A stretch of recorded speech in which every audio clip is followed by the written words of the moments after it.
Thank you. Welcome. And hello, my darlings. I was Madam Tilly. And these are my boobs. That's Slug who's waving at you. And there's Tidonus. Hello, I am the here. And welcome to the Waifu Tavern Frequency and the Waifu Tavern live stream. Well, it's sooner because I was going to play this game anyway, and let's talk about it too. Final Fantasy motherfucking Tactics. In my opinion, the best one. Same here. Like, I love a lot of the other Final Fantasies. 8 was my first, but this one was... I didn't play 8 as much as I did this. I loved this version of Final Fantasy. Yeah, I remember I got 7 for Christmas, 1998, and then 3 months later on my birthday, I got Final Fantasy 8. So that was a good year. Got both back to back. Yeah. And Tactics came along fairly soon, probably within the next year. Let's see. Yeah, it's up there. Probably it's 7 in Tactics do kind of circle each other, but it's kind of like Tactics just a little more. But I salute Final Fantasy VII's legacy. I mean, 7 came first, and Tactics was shortly after that. Yeah. But did I tell you how I got my hands on how I got my hands on Tactics the very first time? No. It was by complete chance. So I was, let's see, this was 97. Gods, I would have been 10 years old when Tactics was released. If memory serves, I think it was released in 97. Anyway. Hong Kong 97. Huh? Hong Kong 97. Yeah. Conspiracy. But what happened was I got my mom and my dad got me a PlayStation 1. Yeah. But I didn't. So this was after my mom and dad got divorced. So, dad got me the PlayStation, but I didn't have a memory card. But mom got me one, and because when you go visit. Let's see, we have Gordon, Carlson, McNeil, Peppermint. That's adorable. Yeah. Angelica. Nice. Jolene. Okay, so we get... Alright, so... Okay, so I'll tell you, if you want the best way to do it, look at their faith and their bravery. Oh? Brave means they're going to be hitting melee a lot more often. Faith means magic is going to be hitting harder. But another mechanic on top of that is, you see in the bottom left of their name tag where it has the zodiac symbols? Yeah. The Charlie Brown symbol right there. Yes, there's Aries. Okay. But there is something called a zodiac compatibility. Yeah. And what happens is, for the zodiac compatibility, it's basically, if you're using the zodiac, that is, or whatever is the opposite gender of your character, of person A. So say person A is a Pisces and person B is a Sagittarius. Okay. I don't know the compatibilities right off the top of my head. Okay, I get it. If they're opposite gender, but if they're best compatibility, they get additional healing. But if it's worse compatibility, the healing is going to be less. Interesting. It's funny, I played this game, I was to beat this game 10 times. I never really knew what the faith and bravery was about. Yeah, faith is more for magic, and bravery is more for melee. But you don't want faith and bravery to get down into the single digits or reach 100. Because if they get to that point, if they lose faith or bravery, they will actually leave your party. Interesting. But story-wise, makes sense. I'm too scared, or I just don't have faith in you, buddy. I lost hope. There is one unit in this game, and he's my absolute favorite. on this game he's called Worker 8, but in the War of the Lions he's called Construct 8. Okay. You don't get him until Act 4. Yep. But he is an automaton, and he actually has the atheist trait, Nice. which means he does not suffer, or you can't really heal him or damage him with magic. It's if memory serves, you have to hit him with physical attacks. That's interesting. So, and you said if it goes over 100, it's just like that they just leave anyway. Yeah, but they basically say, I have found a higher calling and I must adhere to it, and you cannot stop them. They will leave. Yeah, that's never ever happened to me before, though. Yeah, but if their bravery is too hits in the single digits, they will basically say, "Hey, I can't do this anymore." Deuces.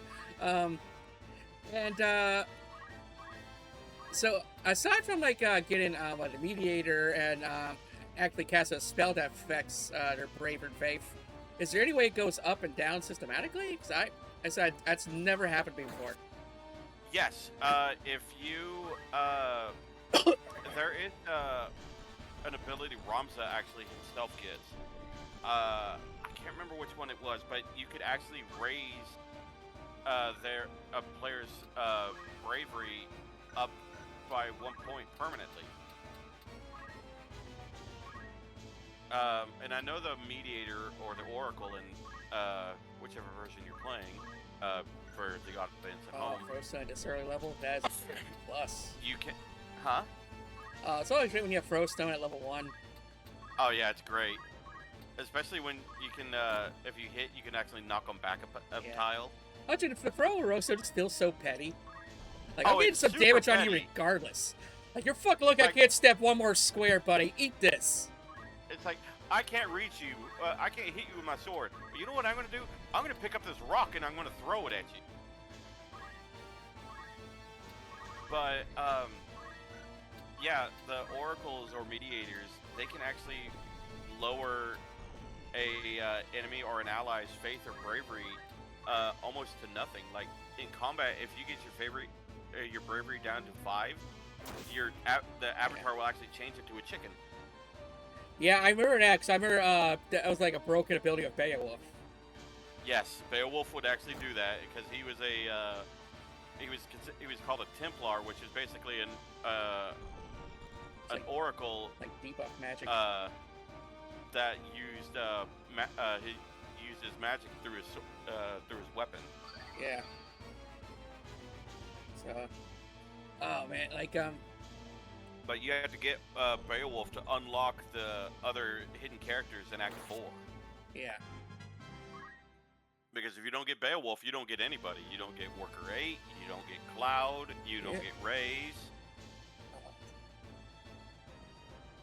And what was I gonna say about the faithful? Yeah, and so it doesn't really affect any of our stats because I was like, okay, well, the female monks and knights don't seem to hit as hard as the male ones. Yes, gender does play a little bit of a role in this. Okay, that's good.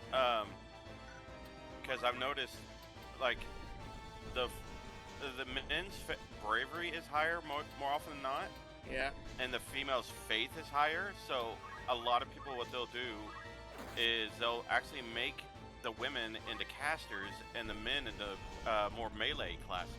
Yeah. And the good thing is you have options to do whatever you want. Like, this game has a bunch of jobs to choose for. Granted, you have to unlock them, and some are a lot more work than others. Oh yeah, and we'll talk about that at some point. Yeah, we'll get to that one later. Yeah, and you funny talk about memory card. That was my first PS1 experience too. Actually, just talk about the story because we've been covering PS1 in the podcast. Yeah. But so when I first got PS1, I didn't get a memory card of it. And also back then TVs were so old. Back then, my TV didn't even have the you didn't have the RGB cables? no color cables either. Oh. Yeah, so I was playing in my parents' room for like a month, and And also, Final Fantasy VII, so I didn't have a memory card. I was just playing the first like 4 hours every time. Yeah. So yeah, it's like what do you mean there's a world beyond Midgar? It's just Yeah, I remember because my first console was the NES. Only us old kids are going to remember that system. But obviously that game didn't support save files either, but the Super Nintendo did. I wish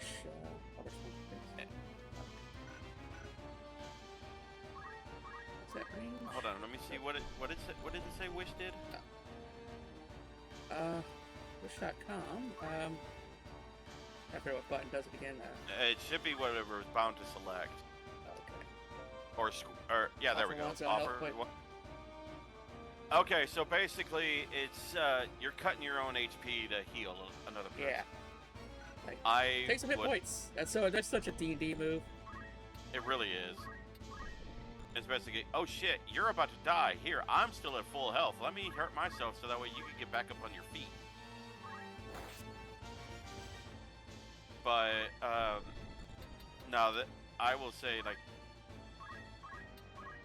I loved this game because there's so much. For the time, it's very in depth.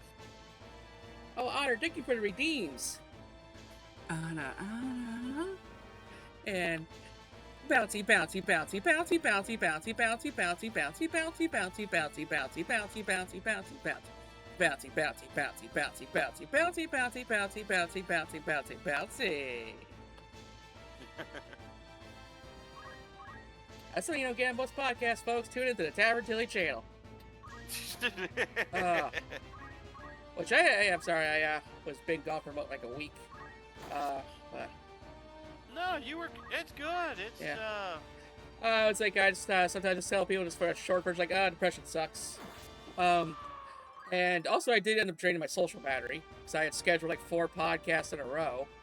I am sorry that I was the crux on the final one of that. I'm sorry I didn't commit, but also knew you're the most understanding. Yeah, you know how it be. Either like sometimes some people are just hard to nail down. You gotta take the opportunity when you can, or and I was gonna say but yeah, it's like I looked at it before, like, oh, this might suck, and yeah, it sucked. And also, in the midst of the lineup again anyway. So I had noticed too, it's like when I do variety, I just want to play my favorites. When I play my favorites, I want to do some variety. So I'm trying to find this big mixture, like a good balance. I mean, balance in all things. Yeah. So I'm also like play testing some online games and stuff. And according to look at the data for the surveys, people just kind of want me to bring back the waifus to the waifu tavern. Like, okay, all right, bet.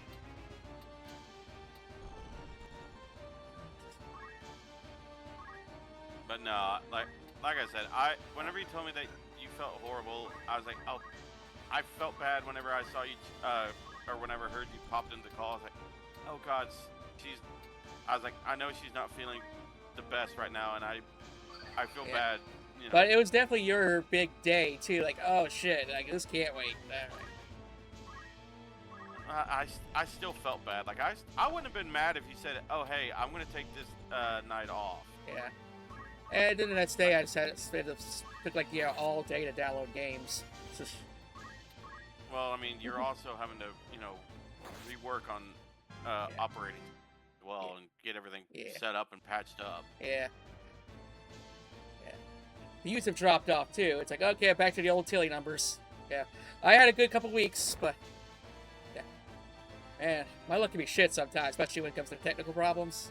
Oh God, I feel so horrible for you whenever something bad happens, because I'm like, this woman cannot catch a fucking break. Yeah, well, it's fun. It's like, who the fuck has 3 high-end gaming PCs? And then who the hell has 3 high-end gaming PCs break at the same time? Yeah. That's, I was serious, I'm living in a movie. Yeah, it's just... I like the way the alchemists just have like a football throwing arm. It's like, I know! That's one thing I never understood. It's like, It's like, I get that, their whole thing is healing the party and everything, and this is the only one you're getting at the very beginning. But for as far as they can hook those potions and whatnot, how can their swings be so ass? Like, you would think as far as they could throw a potion or something or another, granted these potions are also probably, weigh next to nothing, but, as far as they could throw them, you could put a sword in their arm, 2 damage at most. I'm like, how do you suck? I find you roll a 1, the potion glass vial doesn't break and it gives your friend a concussion. That's something for just a spiteful DM to do, and I've known a couple DMs to do that. Yeah. Yeah, but it's always funny too. It's like I remember, I was we were in a melee, and one of the players rolled a 1, and like your opponent sidesteps, you fly out the window. Because he's a bard too, and he ran out of spell slots. Like, all right, for the first time, I'll use my sword. Rolls a 1 and falls out the window. That's basically the equivalent of rocks fall, everyone dies. Good. Hi, Tyrone. Welcome in, darling. You could hit that chemist. Okay, yeah, good. Wait, see. It's like higher in the water will save you. Like, in this fight, that chemist is the biggest pain in the ass. Yeah. Oh, he's brave. Stupid, but brave.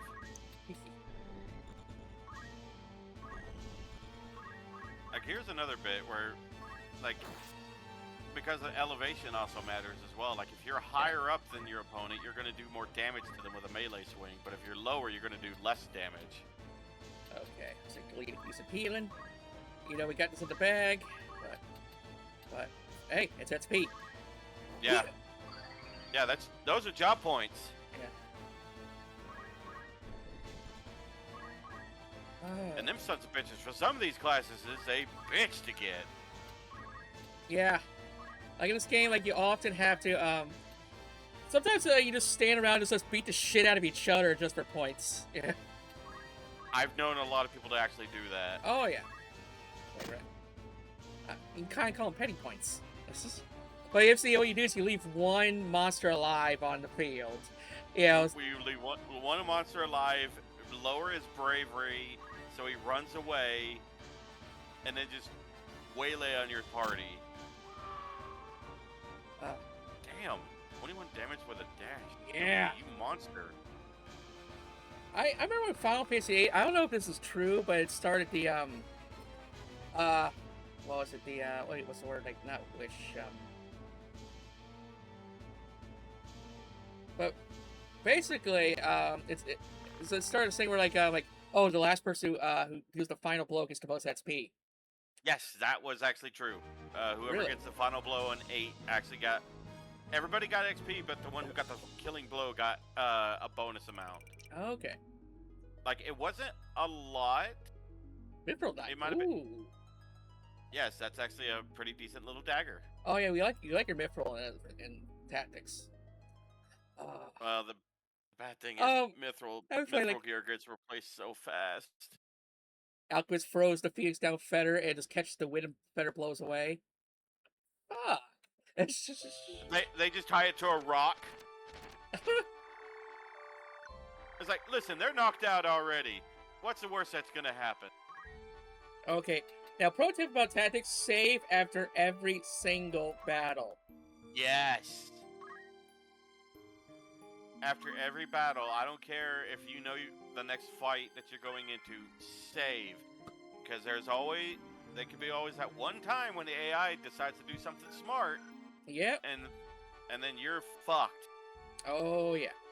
It's not this game isn't always Final Fantasy 2. Yeah, or you need to like do weird shit to level up, and then like every battle is just perilous no matter where you step. Yep. I remember you telling me about that, yeah. I don't think I ever really went into the options before. I got shit you got. I mean, for the time, the options were actually kind of intuitive, but I never messed with them. Yeah. Now back to the memory cards thing, though. So not only did I had to wait for my parents to get an adapter and a memory card, but the first memory card I got had a virus in it. I remember you telling me about that. How Yeah. nothing would work. Yeah. So yeah, folks, it was a Mad Catz it's a third party memory card, and that's good. Yeah. And so it basically killed my controller slots. Yep. So yeah, you plug a controller into player 1 or 2, nothing happens.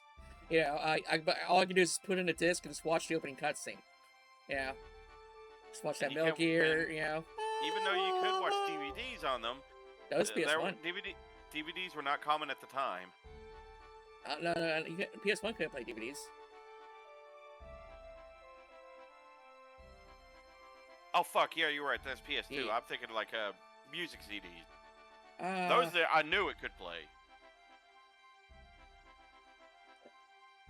But see, one person who thought the PlayStation was a CD player and the PS2 was a DVD player and the PS3 was a deep Blu-ray player.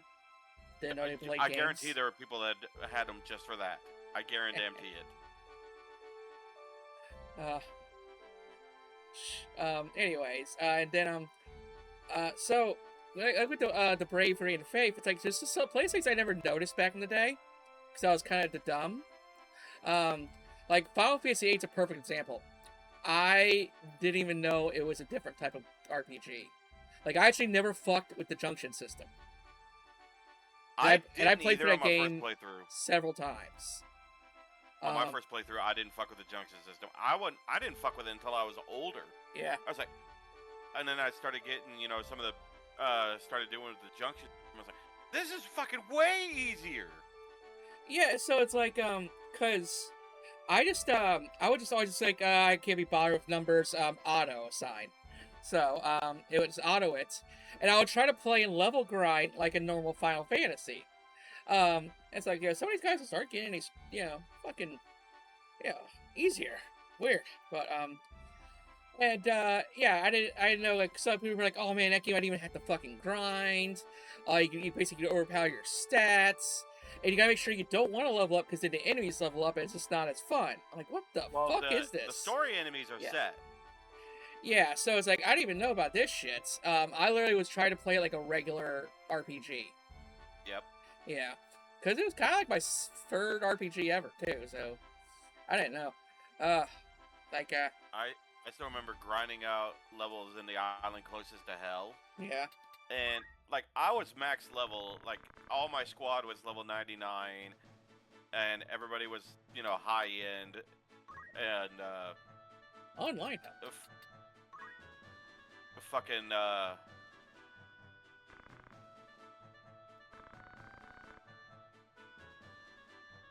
Also, I always forget this guy actually exists.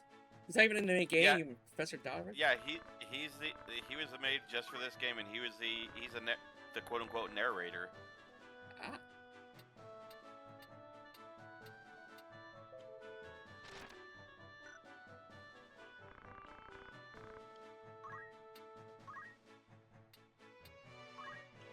What's got to do with online?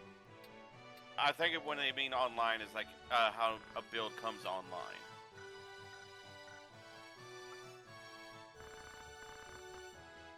I was never had crazy that you only have like what 16 or like a 20 tops characters. I think it's 16. I think. Yeah. Yeah, it's not very big. Yeah, is the future versions? War of the Lions, it increases the roster size, and from what I'm told, the Evil East Chronicles vastly increases the roster size. That's goody. So I think someone world with a squad of like just Moogles. Yeah, well, no, not Moogles. There were no Moogles. They had something called boars, right? Which were little pigs. But the reason why those were favorited is because, they're in Act 2. There's a swamp you could go to, but what you want to do is you want to keep on going back and forth between the city and that swamp. So that way you can get that random fight there at the swamp, and there was a chance you could get a pig to spawn there, and you wanted to tame it, and you wanted to get it to the high, because every monster has 3 stages, and you wanted to get it to that 3rd stage so that way you could use the ability give bacon, Oh, the only and it would PS1 loading increase screens. their stats. I didn't know you could replay cutscenes in this game. Yes. Take me quicker for me just to load the state.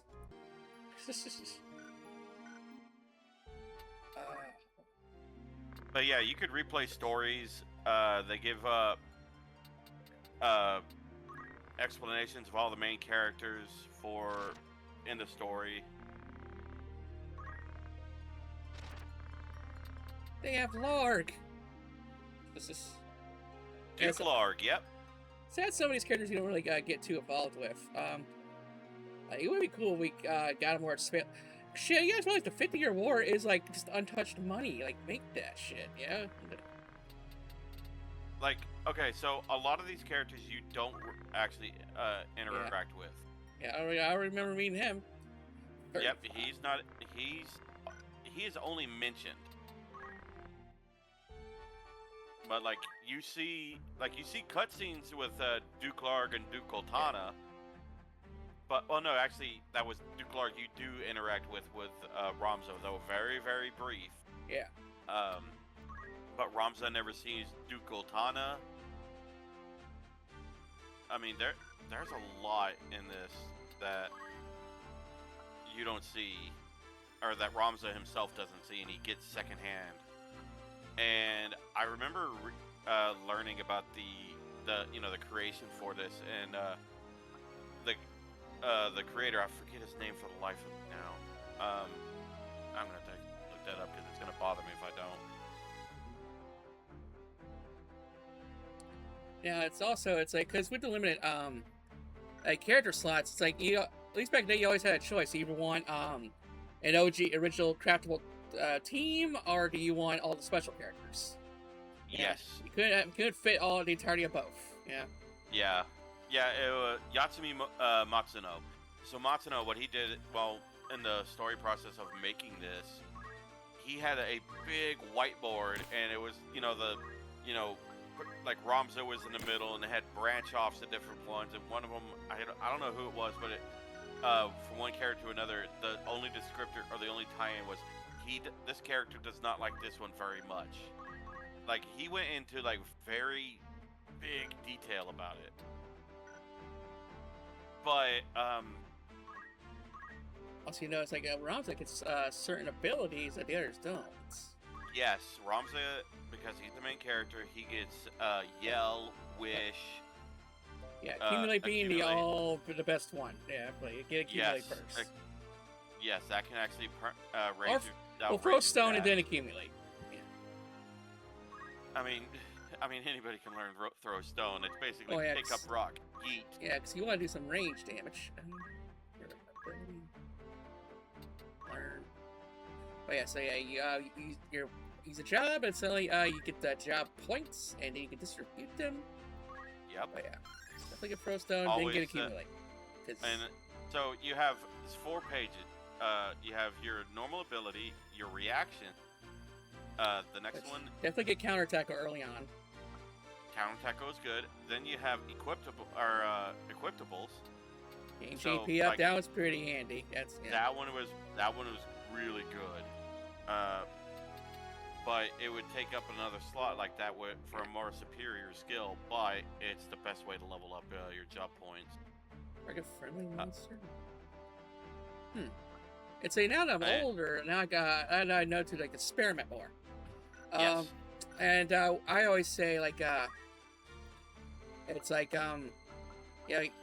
pick your favorite class, and second one, normally go with items if you have like no other idea for a good build.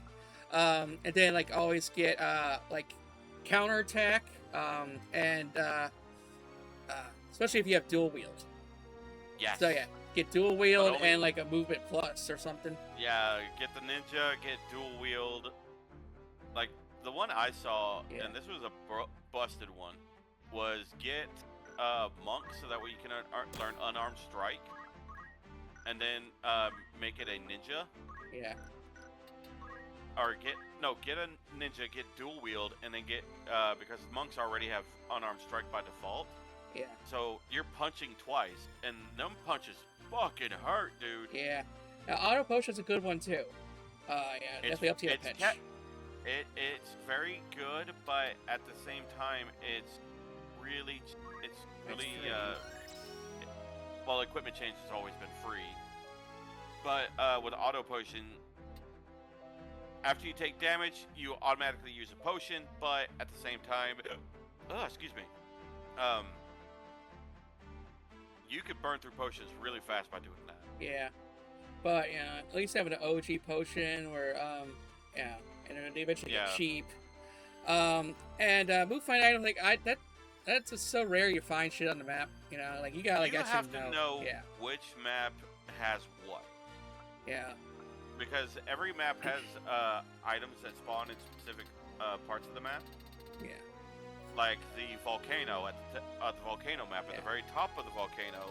If you have move find item, you will, and you get the only way you're getting up there is with a dragoon. Yeah. But if you have that on a dragoon and you go up to the top of the mountain or the volcano, after you unlock Cloud, you get his materia blade, and that is the only way you could use limit break. Yeah. Now, as for chemist, first thing you want to get potion and Phoenix down first. Potion and Phoenix down are number and if you one. have it, also get antidotes. Poison happens a lot more in this game than you think. Yeah. Oh man. It's funny, like, elixirs 900. Like you're never gonna afford to use elixirs. No, not at the very beginning. And like, you can actually kind of go to your item list and everything, and there's a lot of items that you get just right out the fucking gate. And I'm just like, it's best if you just sell that, so that way you can get a little bit of extra gold, a little bit of extra gil in your pocket, so that way you can go and, you know, get some better gear when you get to the Egros Castle. Because what you want to do is you want to check. Oh, that one's already got Knight and Archer. Interesting. Yeah, he got to Squire level 2, so he could be a Knight or an Archer. Okay, let's see. Yeah, we have the job change, so this thing gets pretty bloated later on. Oh yeah. Especially if you know you're leveling. Remember my cousin? I let him borrow the PSP version, and he just would call me like, "Okay, how do I obtain these jobs?" And so I had to Google it for him to tell him. Because he didn't have internet. Oh, an Archer or Knight? I always loved to look at the Knights. Like that, they used to be like my OC look, practically. Yeah. Well, the good thing is his Carlson's bravery and faith are pretty balanced. So. Yeah. The problem is you don't. I mean, you have. What is he wearing right now as weapon-wise? Just a broadsword. Oh, he's broad. Oh, yeah, he'll be fine then. Yeah, you can change him to a knight. Now he won't have the heavy armor, but his damage was.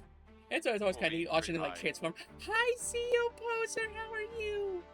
Boop. I always do love the little jingle that happens whenever you change jobs. And if you were impatient for some reason, you just Yep. Good, just chilling. Nice. Hope you're having a good weekend. I bought more cardboard crack today. Silly. Sorry. I was like, I remember I bought out Walmart. So I was like, okay, I don't have to buy anymore. And they come up with a new set. Like, son of a bitch. Origins of Chaos. Oh, man.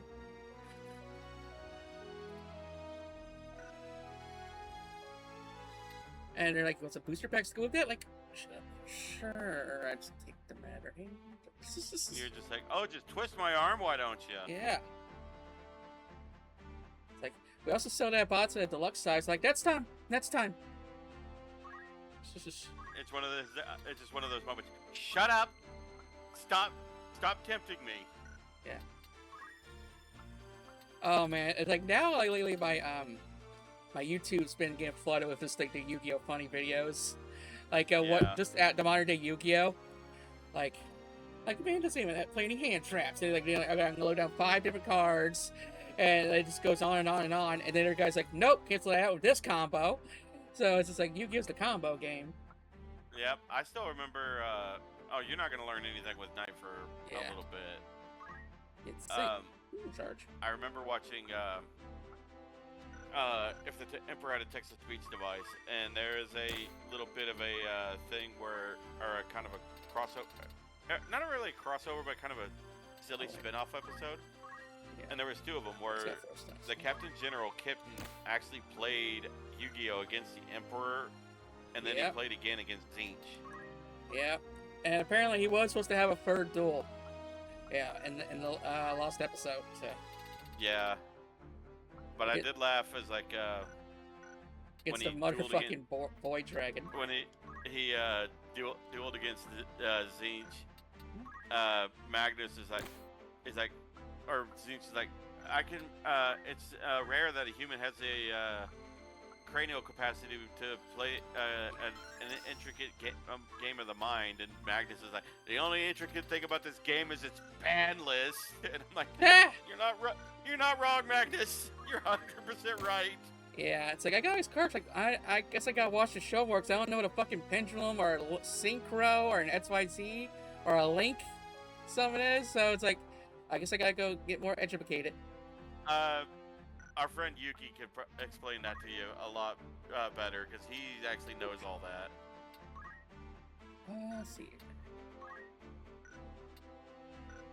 Yeah, I'll make her an archer. Well, oh no, the charge skills are so fucking lame, because everyone's like, I hate the charge skills. I'm sure every enemy's like, I'll just move. Yeah, that's all it is. Like, the only way you can do it is if you have a tie mage and hit someone with stop. Yeah. That's the only way those are, or, you know, if you have an ability that makes an enemy stay in place for a long time, then yeah, Archer's abilities, their charge abilities are good. Other than that, they are absolute ass. Yeah, it's just. Yeah. But at least the female archers look better than the male archers. I do know that in, I think it's 14, in one of the raids, I know that they have the archer set that you get, and it looks like the archers from Tactics. Though I can't remember if it's the male or the female one. But before you leave town, I would probably look at the market and see if you have if they could sell a bow. Yep. Let's see. Well, actually, I don't need to get his JP up because he's not going to be with us long. No, he'll be with you all through Act 1, but only on the story mission. Yeah. Okay. Oh, good. He got Phoenix down as well. So we're just gonna get these. Yeah, I was about to say he had next to nothing in his skill points as a chemist. So. Okay, and then same begin. But no, I love this game. Oh yeah. It is. I'm getting real big nostalgia. Vibe So again. now in each town, I'm not sure what the other versions are like. Or as we kind of refer to the third one, to the Nova version. Let's see. But yeah, when I saw it came up for the Switch, like, okay, maybe I should grab that version instead. Let's see. Because like the ones on the consoles, from what I have been told, don't have de novo on it, so they don't have to worry about it. But I'm not getting it for any other. I don't have a PlayStation 5. I have a Switch, but for all my knowledge, it's only available on Switch 2. I don't believe so. I will actually look real quick because I got my Switch right here, so I can look. But so each place has a bar, which you go for rumors. With a death core. Rise on the rise in various areas, and Galiline is no exception. Wagon hijackings and abductions are rampant. Now, a group of former criminals and mercenaries called the Death Corps have been making the most trouble for the Hakuden. Okay. Oh yeah, I forgot because this is the game had a little bit of English. Yeah. So you're gonna get some Japanese names like the Hokuton. You have a shoppy. But it's always best to go take the fitting room if you got the money. Yes, fitting room's the best way to do it. Oh, he doesn't even have a fucking bow. Oh, they don't have bows. Yeah. Let's Oh, see. they only have daggers, broadswords, and rods. Oh shit. Okay, so yeah, this is a magic town. Yeah. Let's go ahead and get. Let's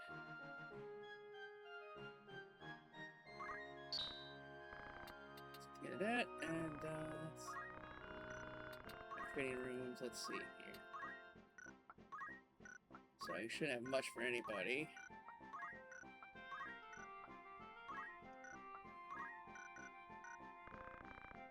Okay.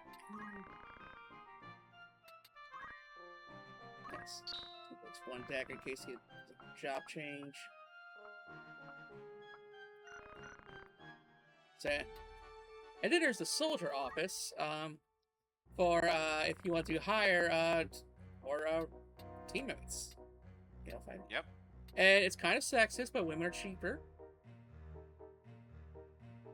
Shame any Square Enix.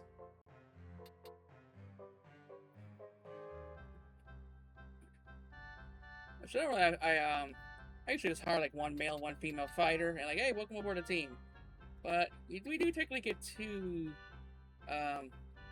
people, yeah, like actually 3 people in the start of Act 2. Yes.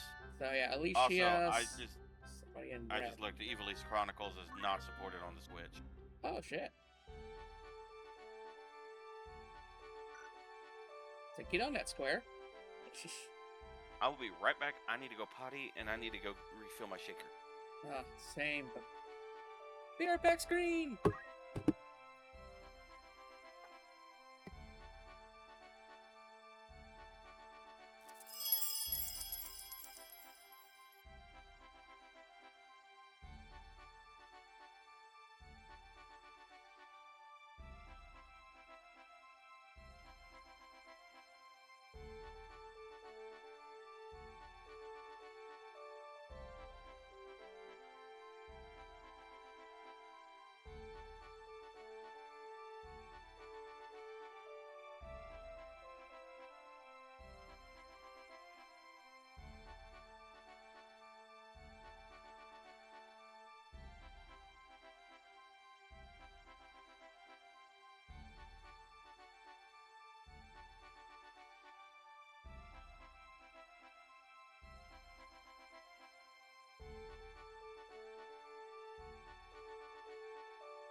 Okay, I'm back.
Welcome back.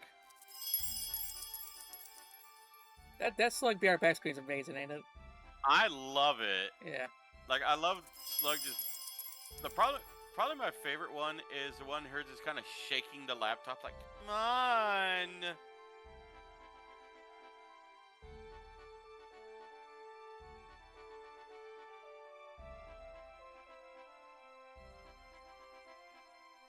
Right?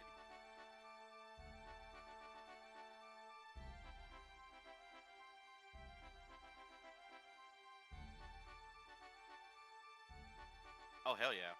Also, that... dear gods, that gamer subslayer is good.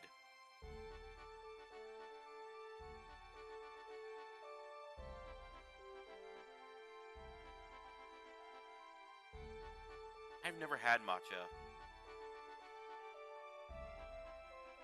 Well, if they make a gamer subs flavor with matcha, I'll be sure to get my hands on it.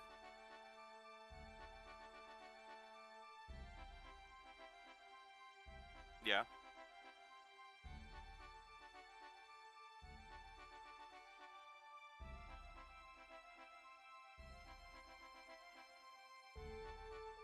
Huh.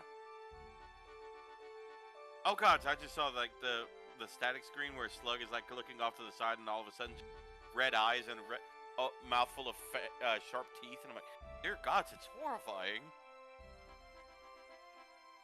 And of course, huh? Then you have Chonk or Floof in the vent. Yep, Floof is stuck again. Then Slug in the ceiling wires. I love this Be Right Back screen. It's amazing.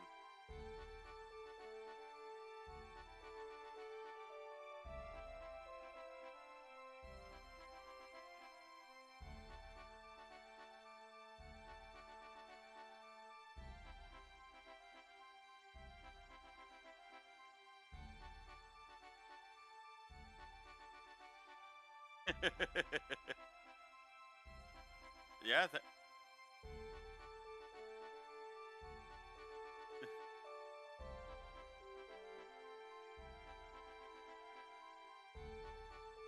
Yeah.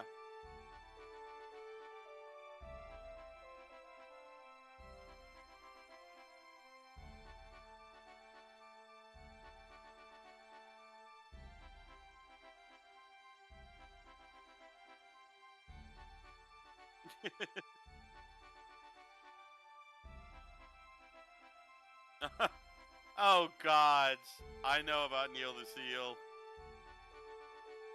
Yeah, that's Floof. Yes, I can see it, and I cannot unsee it. Oh fuck, that's funny though.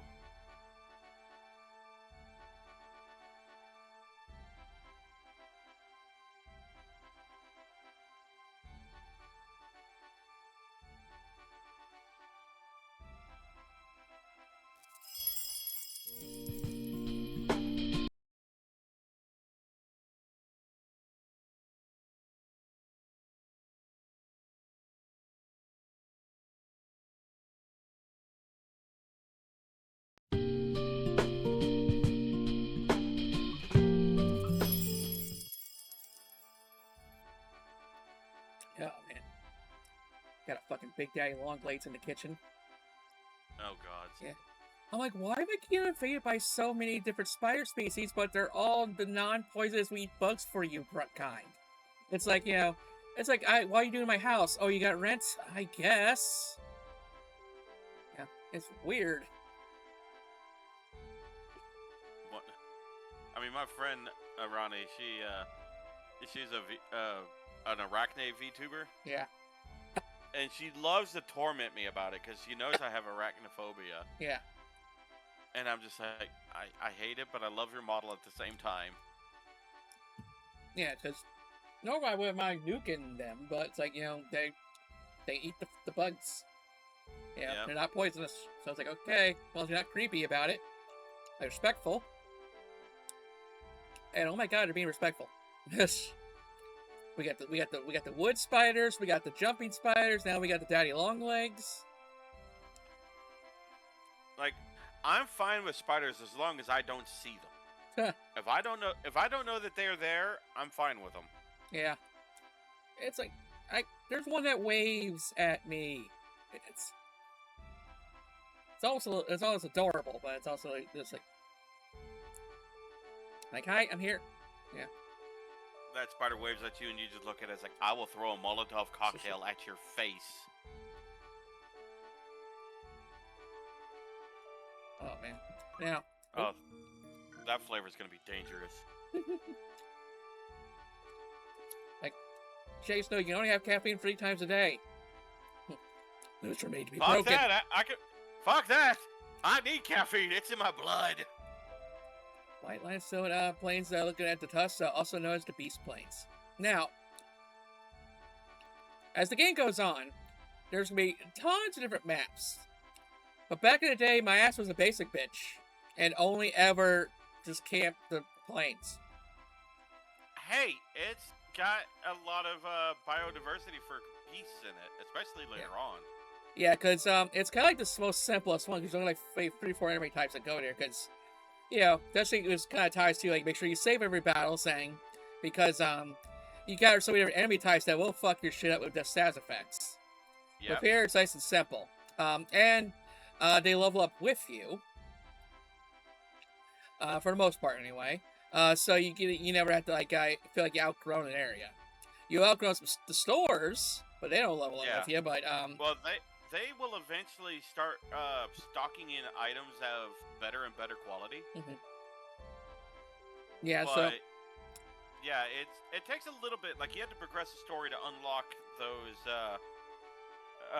the store upgrades. Because right now, like, if you go to the store here, like what we saw, you only got a dagger, a broadsword, a rod, and a staff. That's it. But later on, you get much more elaborate stuff.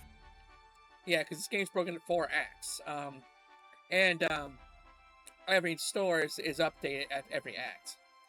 And that's they update throughout the act. Like, you're going to get more stuff throughout the act. Okay. But that's the thing too, is like you also you don't want to just like say grind the planes until you're level 99, because then you'll outpace the new store inventory. So you can't be taking on a fucking level 50 beast with a level 2 dagger. You know, so like, you want to progress the story. Yeah. Because they you don't want to unlock the ninja class in Act 1, because they're not gonna sell katanas until like Act 3 or something like that. So yeah, there's some level of balance and progression balance. One thing I noticed is like what we always do: save before every level, and or after every fight, and then if I fail on a fight twice, I will obviously go back to my prior save, and then I'll grind in some of the other zones that you could farm experience.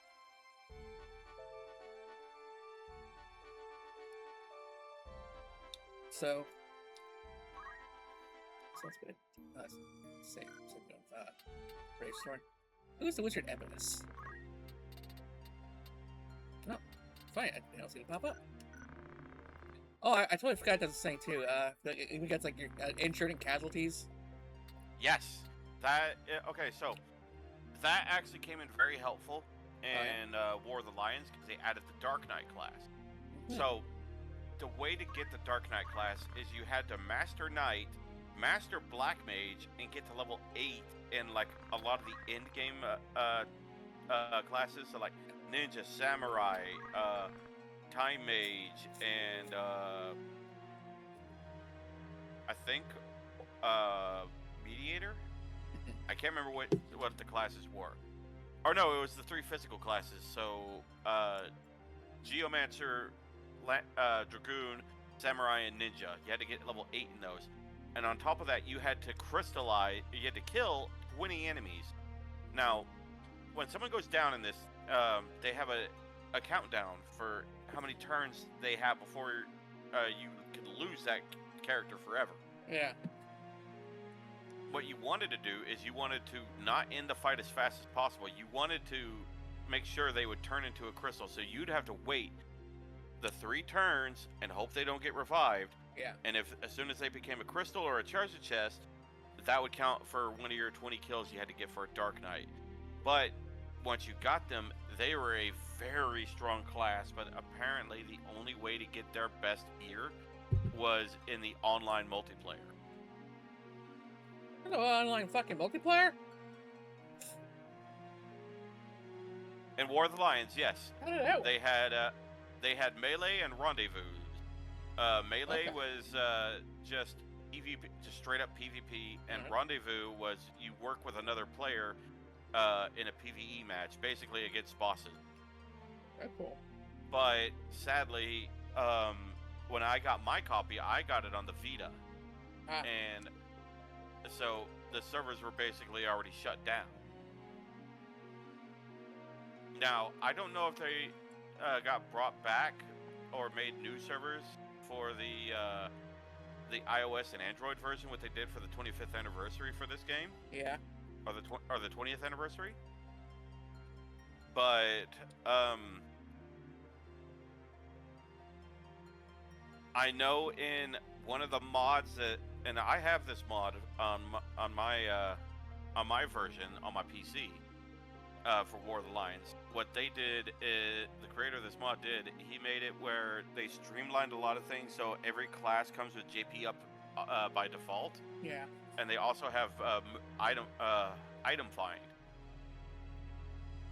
So you always have those 2 really good things on every character, on every job. But what he also did is in the darkest dungeon, which is a in-game dungeon that has the best summon in the game, you could get the best gear for the Onion Knight and the Dark Knight in there. And I'll find out more about them later, but so I guess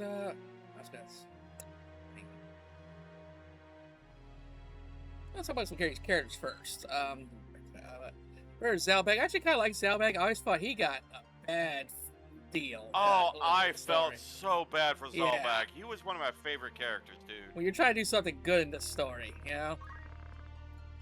Dysadarg, I did not like Dysadarg. Oh, he was a bit of an ass, if I recall. Okay, so as an older brother, Yeah. I can understand, but yeah, no, like he A magic fencer.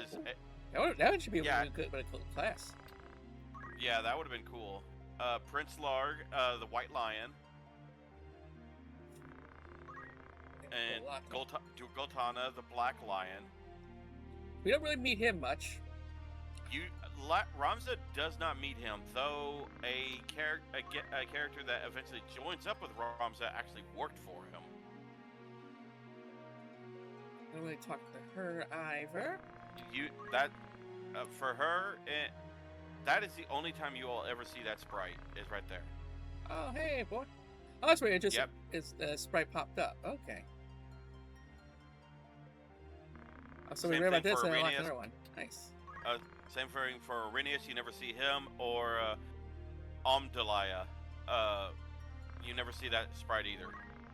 Those are like the high-end king and queen and prince of I believe we come Evil. across him later. Yeah, The Silver actually, Ogre, you yeah. run into him not very long from now, but he is also, you do run into him in Act 3. 4, I believe. I want to 3 or 4. Sure. Oh, no picture. Now notice how she doesn't have a sprite. Here.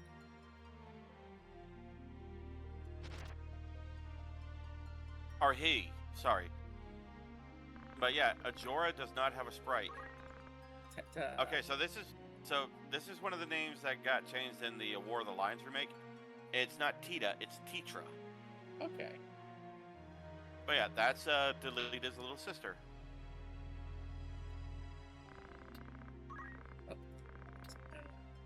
Popped up somewhere. Yeah. Oh, Alma. She just popped up. That's the 4th child of the Beowulf family, and that is Ramza's little sister. So Zalbag and Daisadar are Ramza's half-brothers. Okay. Because their dad took on another wife after their mom died. So, and from Balbanes, which is Ramza's father. Yeah, he's very short-lived in this. And he's very, very short-lived. Not in the lore. He was a hero of the 50 Years' War. Mm-hmm.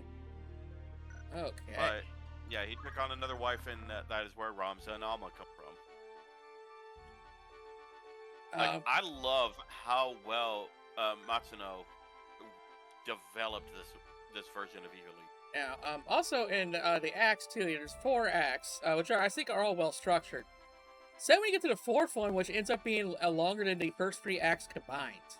Yes, Act 4 is really long, but it's also, if you want to do the extra content, that's what actually makes it really long. Yeah. Because that is how you get all the extra characters. Like, throughout your journey, you're going to get characters that show up and be a part of your party, but they show up as guests, which you can't control. Then, later on, a lot of them actually do join your party, and you do get to control them. Now, funny enough, when Tactics first came out, it actually wasn't being sold in America for a while. Because the initial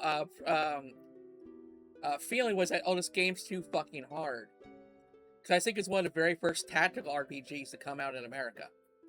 I think Tactics Ogre came out before that. Yeah. Because this was based off Tactics Ogre. And yeah, so it was kind of like turn-based RPGs. Up to that point with Final Fantasy. So it's like the reception was like, basically people didn't know how to react to this type of game. It's still brand new. Yeah, it was a new genre. Yeah, like if it wasn't what people were used to, then it took a little bit to get in the door. Kind of like that Tron Bond game I showed you. Yes. Essentially, that game got kind of like taken off shelves for a while in America because you're committing all these crimes with cutesy little mascot characters.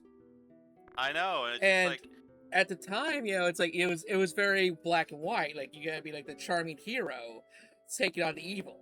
It wasn't until GTA 3 came out and it was okay to be the bad guy in a video game.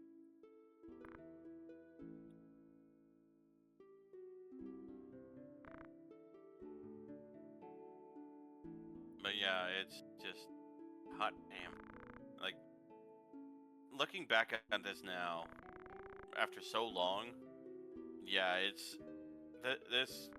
I still say this game holds up. Yeah. Like, a lot of people weren't a big fan of the cheapified sprites and everything. Like, okay, so this is obviously my first instance with cheapified sprites. It's funny because Final Fantasy VII has like, the polygon pipe arms nightmare of no mouse in most versions. Fucking clouds and Barrett's arms, yeah, no.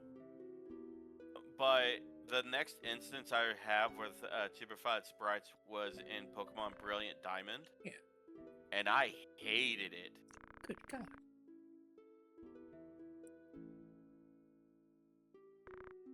Also, in case anyone was wondering about like the textures, I modified my emulator to simulate HD. So I was wondering why it looked a little bit different.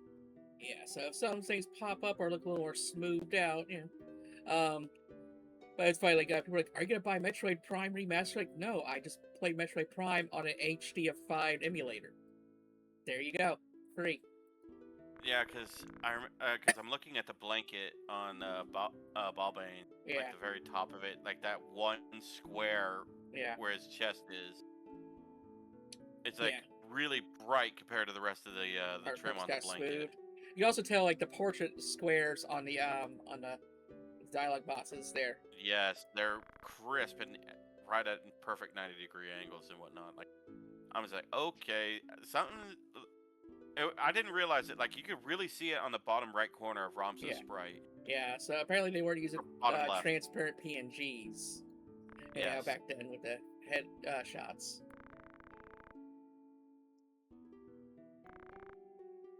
But this was the 90s. Some would say better times. I'm one of those people. I miss the 90s. Back before I had responsibilities.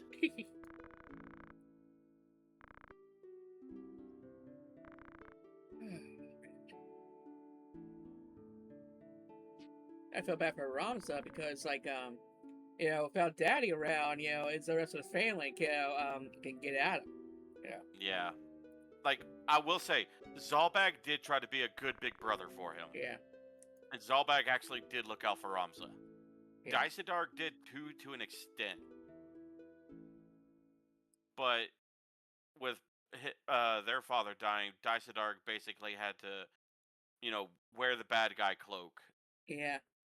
But yeah, because I recently watched a movie where, like, basically one character's like, I don't like you, and the only one who defended you is dead, so you're fucked. Yeah. Yeah. But yeah, Zalbag got as far as I'm concerned, for the Beowulfs, Dysadark got the worst ending. Now, I'm not going to say what happened. How do you pronounce it, Beowulf? Beowulf. Beowulf? Okay. So, I've Beowulf, I've only ever played the PS1 version, so I never actually heard it pronounced. I learned that through the War of the Lions version because they had cinematics. Yeah. With actually voice cinematics. And you would personally love who voiced Ramza. Oh. Phil Lamar. Yeah, I heard. Yeah, Phil Lamar is the voice of Ramza. Yeah. So I did decide if I ever got to, you can only bring 4. I'm so used to it. More. But if I ever got to meet Phil Lamar, I would definitely ask him, or tell him, it's like, I loved you in Samurai Jack. You did great on that one, but the role I personally loved the most you did was Ramza Beowulf. I know you didn't have there wasn't a whole lot of lines for that, but damn it, you did good on that one. Oh man, Phil Lamar was awesome in the 2000s. Yeah. He was popular. Hi, Gaia Shield. How Why you doing, you Gaia? naked? Now this little shit. Like one of the most hated characters ever. He is, as far as I'm concerned, one of the most hated characters in in video game history. But probably the most, I would say probably one of the top 5. Honestly, for this one, our duty to destroy the Death Core, you get a bonus 5 bravery. Yeah, also, same as my priority. It makes, because when you do Death Core, it's actually easier, because then Angus can get fucking killed, and you're not too penalized. But if he drops, then game over. So, that's actually, yeah. It's the easier option. Yeah. But, yeah, they changed his name in the War of the Lions version as well. In War of the Lions, he's Argoth. That does sound badass, but if we're off Angus. But here's a fun fact. Did you do the Evil East raids in 14 yet, Tilly? Yeah, the storyline of Ramza. Yes. Did you finish all 3 of them? Yes. I do kind of gotta do it again, at least the cutscenes, because, for one, I really appreciate that they continued the story. Because that was one of the biggest things I always, like, wondered about at the end of the story. Yes. It's like what happened at the end? It's like it ended on a cliffhanger. Yeah, or like, at least a very bittersweet note, because like they weren't allowed to like tell the public. At 10 times better being home. If you're doing well, may join you late. Okay. You're being home. Glad you're home and safe, I guess. August. Okay, I thought it was Angus for some reason. Yeah, August is in this version. Yeah, because it just leaves on such a bittersweet, like, so many, on, like, unanswered notes. It was a gut punch. Yeah, because, like, we tried to tell the public all this evil, corrupt shit that went down, and they're like, the fuck are you smoking? And then they smoked Orlon. They tied his ass to a stake and burned him. Yeah, they fucking put Orin Durai, the one who chronicled what everything happened, and they burned him to the stake. I'm like, fuck! And then nobody got out alive. No one had a good ending in this game. Yeah, that's basically like, it's like if you're trying to tell, the people in the Imperium with the truth. They're like fucking heretic and just kill you. You know? And so I think Ramza and Alma are like, yeah, okay, let's just dip. And this went to a new country. Worked 6 hours today at Lowe's. Oh, that ain't terrible. Oh god. But yeah, like even Matsuno, the creator, he did say, and he confirmed on Twitter because a lot of people were asking him about it, like, what happened to Ramza and Alma? And he's like, they're still alive. Their story is not over yet, and everyone took that as tactics. There might be a sequel, and a lot of us were like, I fucking hope so. Cause I guess I'm still alive. Like, okay, they're just living out in a cottage somewhere, you know. Yeah, we basically got to continue what happened afterwards. My only problem is because my ADD just had so much fucking text and dialogue, I couldn't pay attention to all of it. But those fucking raids, especially that last one, they were intense. I loved it. Thunder God Sid was probably my favorite raid boss. Yeah. In all of Final Fantasy 14. It's like, from what I understand, there's something so evil left over under that church that they just they sealed themselves to protect it or something. Yeah, they had the Molon seal. Yeah. To hide the city of the dead, to hide the Seraph Ajora. Which was Ultima, right? Yes, it was Ultima. And here's a fun fact. Ramza, to my knowledge, I think he is the only one, or one of the very few Final Fantasy protagonists that can learn the spell Ultima. Nice. So 1, 2. One pro tip: always count the enemies. Like look at the map before you get started. Yeah.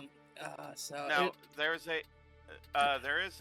for people who are playing or who eventually pick this game up, there are some buttons where you can tilt the camera up and pull it back, just like that, so that way you can get a better bird's eye view of the map. Yeah. But yeah, like what Tilly said, always count your enemies. Yeah, this game ironically will teach you tactics. Like yeah, you'll get real smart with tactics because of this game. Because the AI is pretty smart. The AI is not completely brain dead on this game. Yeah, it's like I learned oftentimes just like let them come to you, especially because it's like grouping up on one enemy at a time, or like just trying to like hold up in a corner and just staying close. Because oftentimes you're like you just go as far as you can just so you can take a swing, but then they'll approach you. So yeah, they'll come to you. Because the first instinct's like to click here and then come on, bring it on. Yeah, but it's like now I know like those 3 squires right there that are in a line. If you do bad positioning, all 3 of them will bully mob on you. Yeah, like that's death right there. Yeah, because you got maybe 3 hits. Or if you're lucky. So yeah. I will say you did what, and just as a thing for the viewers as well, but Tilly, this is also for you. You did one bad thing with Ramza. No. Move your camera more to the left. Yeah. You gave your back right to that cat right there.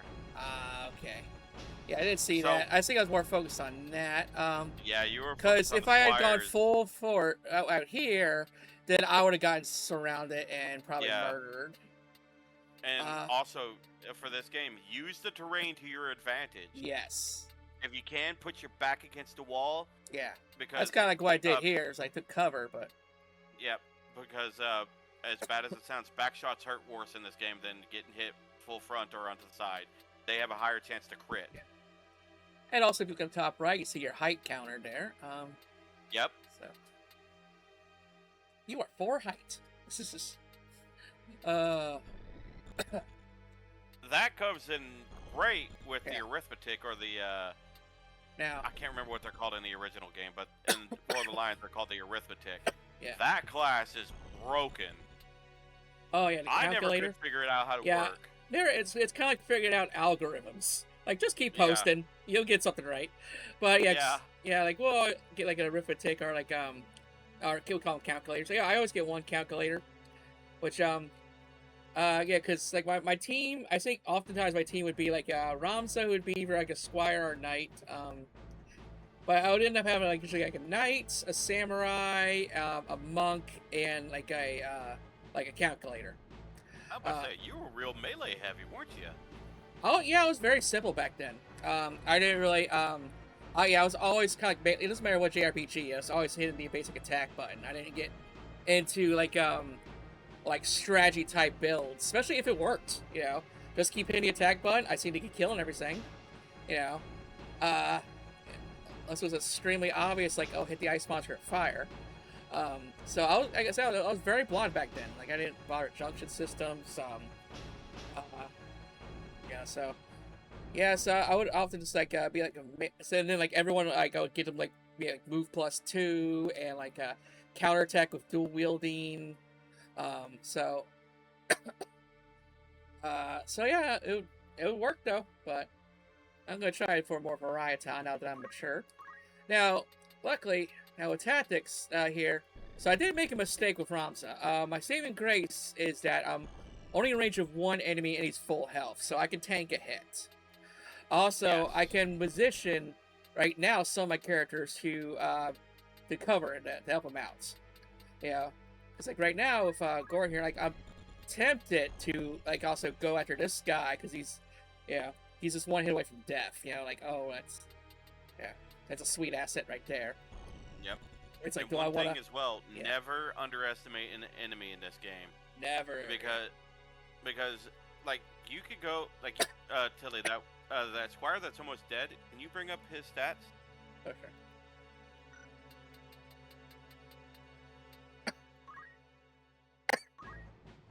So, like on this, you can see what they can like for what skills they have. So he just has basic skills: equip change, broadsword, and clothes. One thing you want to be very wary of later on in the game, especially with casters, is if they have white magic, time magic, black magic, or any kind of magic or any kind of item, because some of them, even though they will be close to death, like this guy here, Geldhart, Yeah. they can turn it around really fast if you let them. Oh yeah. I tell you, it's dark magic. What? This is. Yeah. So right now, I'm not too worried about him though, because I know Algus will finish him off. But yeah, I could say try to hunt him down just so they have less numbers. Now they do have an auto feature in this game where you could actually have your company or your party be basically let the AI run it. Oh yeah, I That keep auto forgetting battle about right that. there, but Underbed Umbra, thank you for the raid! Hello, darlings, hello there! I'm your host, Madam Tilly, and these are my boobs. And welcome into the Waifu Tavern! welcome Raiders! Going. How's your stream? John, you play Final hold Fantasy, on. right? Come on, join the call. This is just...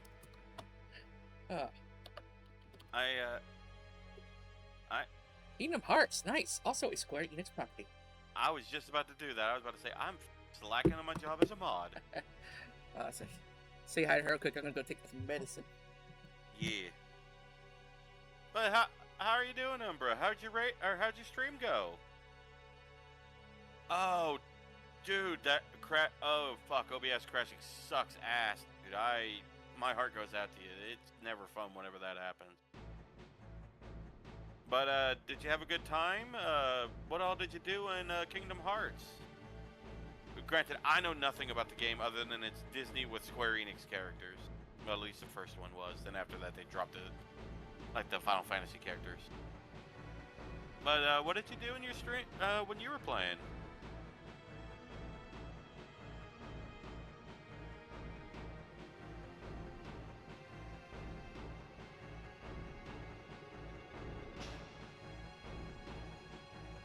Oh, excuse me. Ugh, apologies. But no, Tilly wanted to play some Final Fantasy Tactics, and it was one of her favorite Final Fantasies and mine as well. And we were just like, you know what? We could just kind of gush about the game while we play it, while you play it, Tilly. And she's like, bet. We cleared 4 more worlds, and I'm thinking we only got 2 more streams before I beat it. Hell yeah! Good luck on that, Umbra. hopefully you manage to beat the game. It's always a satisfying feeling to beat it. Now my question is, are you going to continue with the story, with the other sequels, or are you just going to call it after that?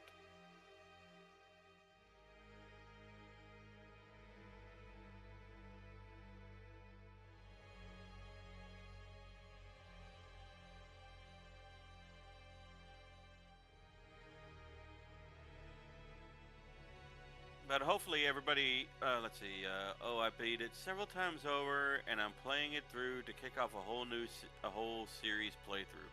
Hell yeah! Well, hopefully Kingdom Hearts will be as enjoyable as it has ever been for you for your previous times beating it. Hopefully your OBS doesn't crash again. What? OBS? Umbra's OBS crashed, so that oh damn! It crashed on him twice.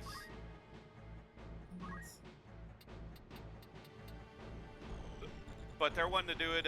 They said they beat it several times over, and they're playing it through to kick off a whole series playthrough. So they're starting from the very beginning to the very end. I do that a lot. Okay, so we have her back up, Ramza.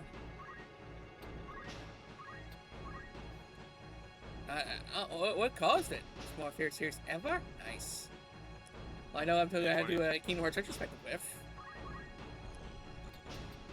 I just know about the first one and how it had Final Fantasy characters in along with it. But the other thing I know is, like, I think it was the second one. I think it had the theme song that everybody was singing. I lucked out there. I saw that he was one square away from being able to get to you. Alex's bloodlust. Oh dear God, that was a crit from hell. So the reason why we don't like Algus is because he's classist to the extreme. He is spoiled rich boy, and his name is not worth a damn, honestly. Yeah.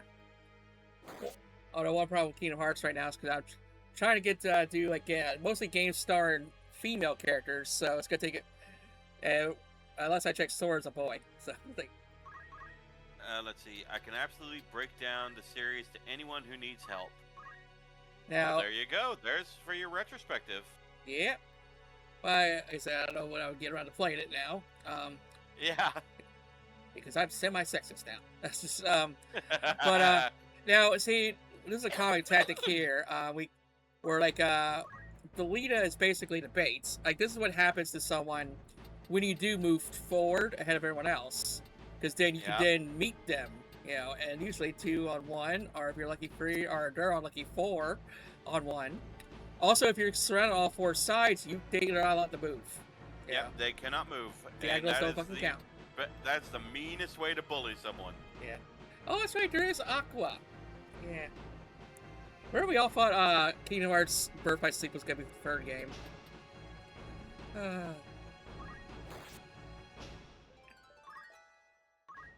Okay.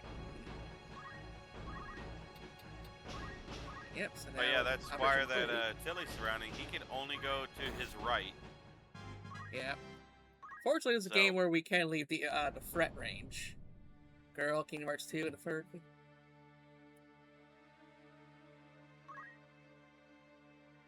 You making that up? I think they're actually telling the truth because they have 1.5 and then 2. The timeline for Kingdom Hearts is convoluted as hell. Well, I think Creator actually admitted that he was making it up as they went along. Go Peppermint. But yes, going off what Tilly said, yeah, you unlike D&D, you can leave their range and not trigger an attack of opportunity. Yeah, because that's what have I been playing lately where it's been annoying? Shit, what's I playing? Persona. They're all in ad hell right now. Oh, Mechanicus 2. Yes. Do they get attack of opportunities in that game? Yes. Oh, so I have to treat that like D&D then. Yeah. So gotta be very wary of your positioning. Okay, let's go heal Delita in case he gets dropped. That's attack. Fucking threw a bottle at my head. That should. I was about to say that should top him off or get him very close Yeah. to being topped off. Yeah, 'cause he's down like around 20 or 12 or something. I can't remember. 12, I guess. 19, who knows? But oh yeah, we're talking about Algus. He's like classes to the extreme. Cause like, cause like say Delete is technically a lowborn or something or a commoner, Yeah, and he's a commoner. and he literally it's like Algus doesn't know what the fuck respect is, you know, or honor. Cause like it's like bro, what are you talking about? You're a lowborn. You're not even supposed to be dressed act like we're equals, you know, like. He actually gets genuinely deserved. Nothing Good for you, about him was Nicole. lost. Good for you, Nicole. Yeah, see, now if I had chosen the second option, he would have already been game over. That would have been a game over right there. See, that guy's sexist. I've seen it happen where I've had it happen where I didn't even get a move. Yeah. And the two guys Yeah. around him, they got crits on him. Yep. How the fuck am I supposed to counter that? Since Rams has got the +1 movement boost, he can get right over there and put in some work. Keep it for And knife. gear is very important in this game. But yeah, so because that's the thing though too. It's like Algus, he's genuinely like befuddled that someone would just act their place. Like, dude, you're not even supposed to breathe my air. Why you act like you deserve rights? You don't deserve rights. Like, why are you not understanding this shit? You know. This is based off medieval England and everything. Yeah. And it's basically your name is everything. Yeah, because like recently a game called Love in Deep Space, they recently stated that they don't want their game to appeal to men. Because it's supposed to be kind of like a gotcha game for girls, yeah, with hot guys and stuff. But it's like one of the creators like I don't intend for my game to appeal to gay men, you know. So a lot of people are like, okay, well, fuck this game. Hell, dude. I've known straight dudes to play it and love it. Yeah, it's like yeah, so that's why it's like but it's not meant for you, you know. It's just weird how like how people put like these gender or class like norms on things. You know, and just act befuddled when you with someone else, guys aren't supposed to like Barbie. What the fuck are you playing with Barbie for? Or girls are not supposed to like action games. You know? I about to say, I remember seeing a post. Someone said, "Okay," she's like, "Yeah." I was like, "Yeah, I used to play with Barbies. I wanted my GI Joe to have bitches." I'm like, "Fucking fair, dude. Yeah. Have at it." Also, speaking of a smart AI, it was weird seeing the lion actually went back over here to back up his team instead of going into my obvious trap. So, yeah, that. Like I said, the AI in this game is not dumb. Yeah. Now, Gordon, see how it's goes, so he's facing. I have been humbled by this AI more times than I care to admit. Yeah.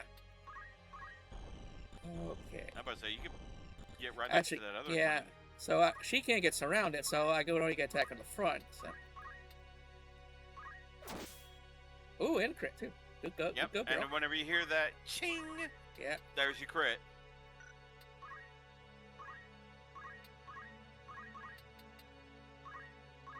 Okay, so turn order's on my side.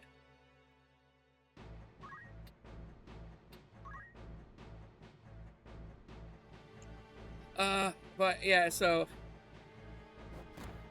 like that's how like cosplaying started, you know. It's like because I remember someone went for like those characters weren't meant to be dressed up as and you know parade around for pictures. Yeah, and then, bro, it's on the internet. It's ours forever. Yeah. Yeah. It's, and so that's Algus with classism. It's like.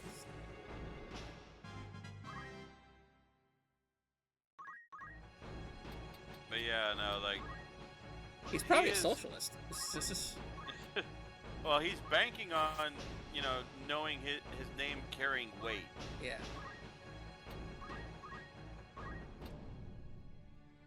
Also, you'll notice too in the bottom right, folks, where it says the counter. Like, I will probably swipe back at your ass. Like, So oftentimes it's like, yeah, fuck around and find out. Now I can actually stay here and he can't go anywhere. I see he might be able to go over the dead body, but it doesn't matter. He's on a death row here. Alright, put him out of misery. It's so sad you're about to cry. Damn you, HD graphics. And it's back in PS1 days, you couldn't tell if you're looking at a face or an ass.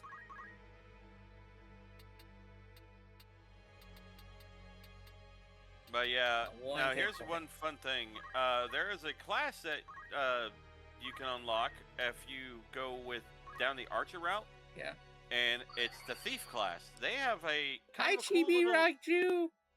They have a kind of a neato class ability called Poach. And if you kill if the thief gets a killing blow Rock for on the a win. beast, Rock for the win. Nice. But if you kill a beast with a character that has Poach, you will actually basically take their remains, and in Act 2, you could actually unlock a hidden vendor, and you could actually trade, depending on how many kills or how many beasts you've killed, you will unlock certain gear. And you could get really high-end gear a lot faster than you can normally in the other vendors. Yeah, that's what the fur shop is, which is kind of like, fuck. Yeah, they renamed it in War of the Lions to Poacher's Den, I believe. Like they did a lot of changes for the naming conventions in War of the Lions. Then bury our Aegis Knights, but Aegis. Aegis? Okay. That was Aegis. Okay. Tomato. But yeah, he claims to be a knight, but he's actually a cadet or a squire, just like what we are. Yeah. That's like saying you're a corporal. Like, that's not a big rank. Just...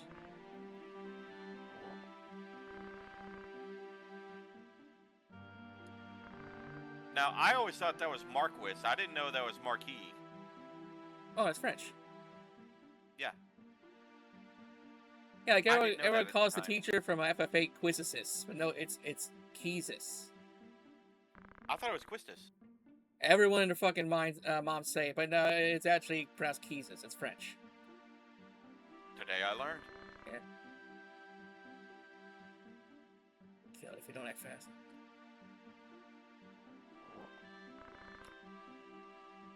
Stop and grabbing honestly, my dick. some really banger lines come from this game as well. Yeah. Yeah, because this game was just very mature and grimdark first time, you know.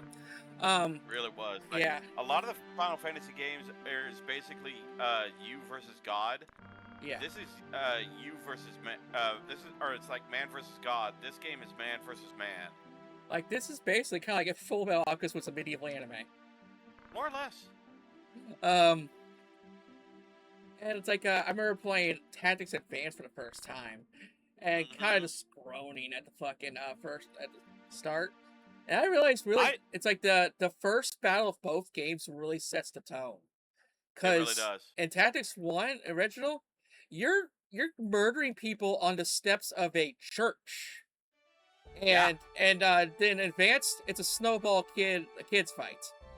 Yeah, it's a snowball. It's at a schoolyard in a playground with a snowball fight, and one of the bullies actually puts a rock in the snowball and beans the fucking kid right in the fucking head, and he busts his head open. I'm like, you evil little bastard! Yeah. Because you gotta be a certain kind of fucked up in the head to, put a rock in a snowball when you're a kid. Goes into God, because of the Lucavi? Yeah, Lucavi. But yeah, Chibi's right. It does, for the majority of it, it's man versus man because it's, kingdom versus kingdom.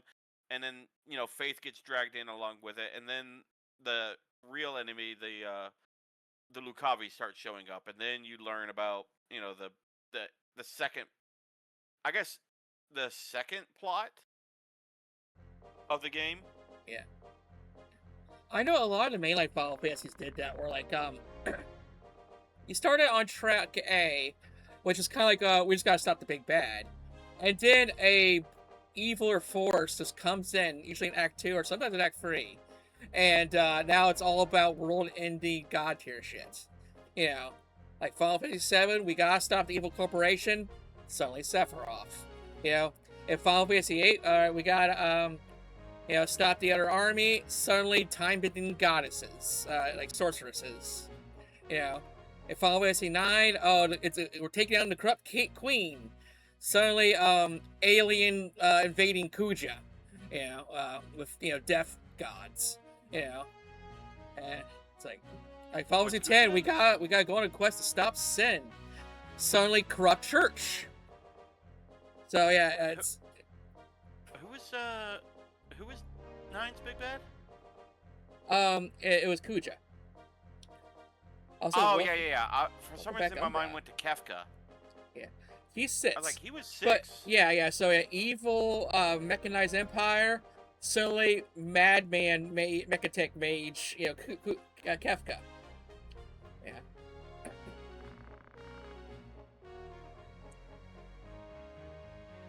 So, it's funny how they all follow that pattern. Yeah.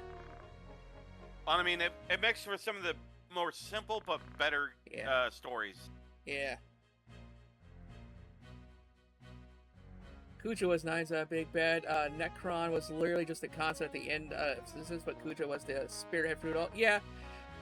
That got a little weird for me to grasp back in the day. But, and also Kuja, it's like, they were kind of, like, Zidane and Kuja, like, they were kind of somewhat mimicking Cloud Sephiroth's designs, because that was the popular one. Even, Garnet looked like Tifa. I literally thought it was an FF7 prequel when I saw the commercial. Really? Yeah. Like, oh, it's them and Nibelheim with the shit. Yeah. Oh yeah. 100 soldiers.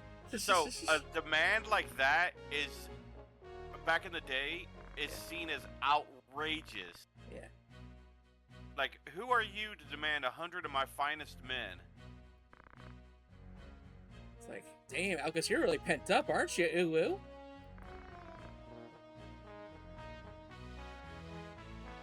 Yeah, he's just another sword. Yeah. That's all he is. Like, yeah. It's like, yeah, you're kind of lucky you got this audience, you know? Normally you'd be meeting with, like, a clerk.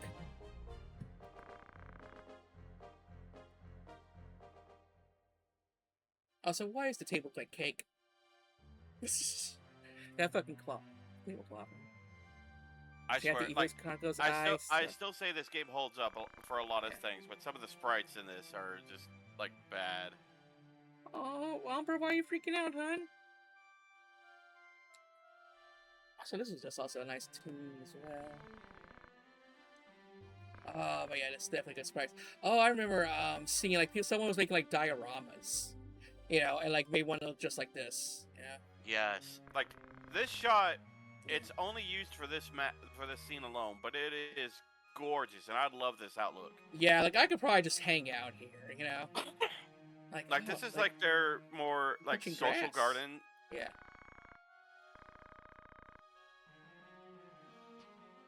Oh, man. I'm shocked they didn't have, like, a tactics game, like, map maker tool. Well, I mean, I really wish they would have, but you gotta remember when this game came out, it was 97, and we didn't have the tech for it. I mean, they could have done it on the PSP.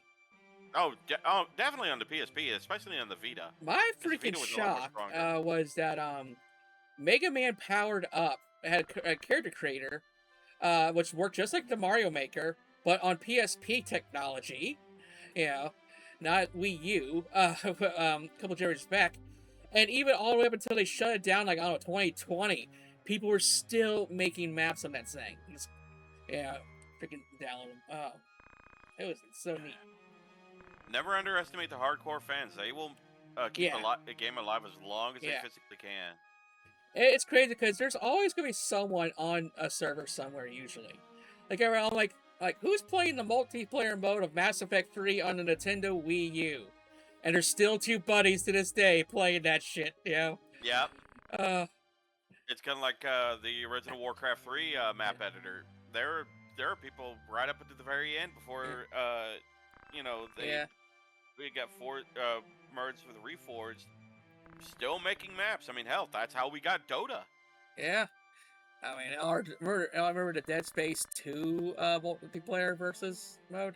I never did get into Dead Space 2, but I did hear about it, yes. Essentially, if you were playing as the humans, you were fucked. But yeah, there was still people playing until they finally shut down like a decade or so later. Hey, Teta. Oh man, talk about tragic. Like this game, I think this game is literally it's very similar to Game of Thrones, and especially in tone. Yeah. Like a lot of people say that Suikoden 2, my favorite game of all time, is Game of Thrones. But this is fucking on par. Like I really should play the Suikoden games. Oh man, at least on stream. Eh.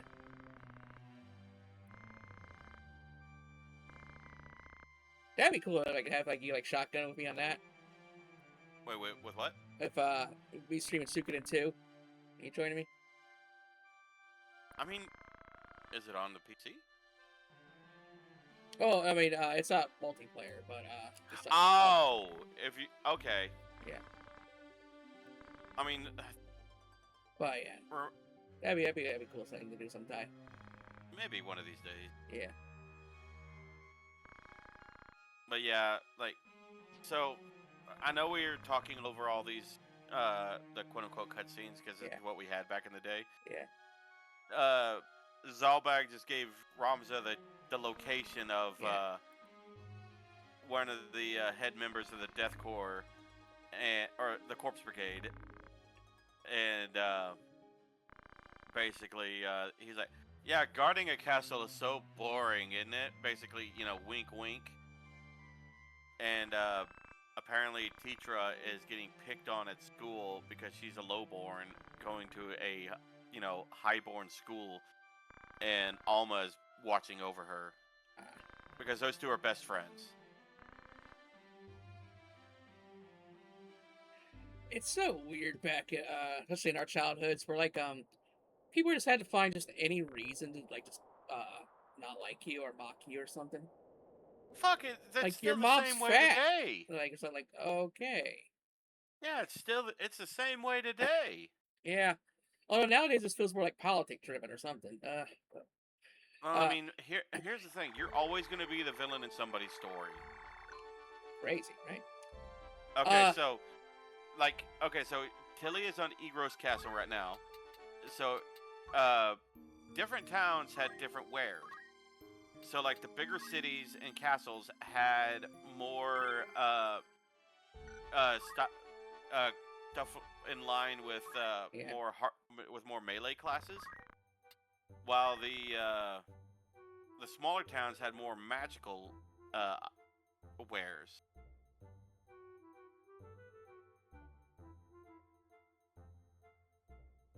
But what Tilly's doing right now with the bar, going for the rumors and everything, that was one of the ways to find to learn more about the the hidden story.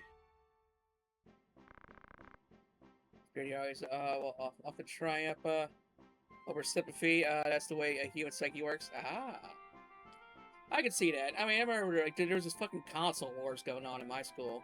Like you were about Team Xbox or Team PlayStation. Yep. And if you're on Team GameCube, then you might as well be just talking to a fucking wall. Yeah. Let's see here. We got shit. Now, crossbows are very different from regular bows. Yes. So, bows, they got the range of movements and can even go over walls, which is very useful. Whereas bow guns, they can just shoot in straight lines, but they have a little more oomph to them. Yep, they have a little bit more power behind them, but you're only shooting in a straight line, so yeah. If there's someone behind a piece of terrain or behind another NPC or one of your party members, you're hitting the first target it comes into. Yeah. And now, it's always just kind of feels satisfying when you can afford to outfit your team, It's very satisfying. Yeah. I don't know why it's offer a shield, because it almost never comes up with archers. It's just another line of defense because the bow gun. Now here's the thing: the bow gun can be used one-handed. Yeah. while a normal bow requires 2. Yes. But yeah, see how it has the bronze helmet and linen cuirass? That's one of the differences with the other classes and everything. The knights can wear heavier armor, while like squires and archers have to have a lighter armor. And when you get magic casters, one of the things also is don't rely on what it says best fitting, because that that focuses you on your HP. Yeah. When you go to those towns with magic items and everything, what you want to do is go to the fitting room, but don't do best fit. You go try it on. Yeah. And for the armor and the helmets, what you want to do is you want to go to the bottom of the list, because that gear will give you additional mana. Alright, so HP 20. But yeah, that will tell you what class can wear what. So like how you see, like go back to the armor pieces. And bring up the, and that one more page. It has Knight, Lancer, Samurai. Those are the only classes in the game that are going to be able to wear that armor. If it's in bold black, you can wear it. If it's gray, that class cannot wear it. Sure, some people like new players be like, what the fuck are those? Right? It took me a little bit to learn it, but after a little bit of trial and error, then I learned it. It's like, oh, okay, so that's the abbreviation of the class name. Okay, got it. It's also a good saying to just be don't be squire for the first few battles, because the knight armor will get expensive. You know, very expensive. Like if anyone's done multiple warrior characters in Final Fantasy 1, then it gets expensive. Holy fuck, monster are useless in that game.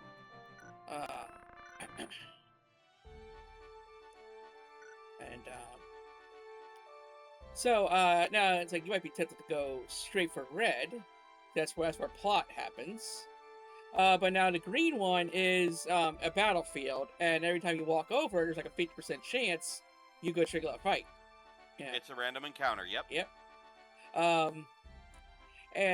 So I can just go back and forth until I'm probably leveled. Now, and what a lot of people do, and that's what a lot of people do is they'll go to the city. Like, so for you it'd be that second blue city. Yeah. I forget what it's called. Garland. Yeah, Garland. They'll go to that, save, and then jump into the next fight, which is the woods. And if the enemies are too high level, then they'll just grind at the plains for a couple levels. And you wouldn't think one level would make that much of a difference, but one level can make a big difference, because you're juggling 2 level systems. Yeah. Character level and your job level. Yeah, and also like now story-wise, the plot-wise, that fits the levels. But as the random encounters, they'll scale with you. Yes. So, and this game can be quite hard. And so it's got, I would suggest like try to get like 5 levels above the recommended what the plot is. If you want a nice even pace. Because beating them on equal ground or lower level, then you're in for a tough time. And so like I normally would just grind until I'm like each chapter I would probably go like maybe 25 levels. Yeah. So by the end of chapter 2 I'll be level like 40, 50, and then and whatnot, like 60, 75 for into chapter 3. And you don't need to be like all Final Fantasies. You don't need to be 100 to beat it. Yeah. Oh yeah, OG like, FFT. How you doing, Xan or Mifu? Are you like Mifu? I'm gonna try to pronounce the names today. Okay, anyways. Let's see here. Also, I should probably figure out what I want to do. It's always nice to know I have a plan for your character. Yes. Yeah. Like you can play on the seat of your pants and just go where the rocks where the dice may take you, but at the same time, like what you said, sometimes having a plan, especially in a game like this, is a lot better. Yeah, because back in the day I kind of stuck with because I was a very simple person. It's weird. I loved RPGs, but I was never much of an experimenter. I was just always like this hit attack button. Like Suikoden kept it very fucking simple.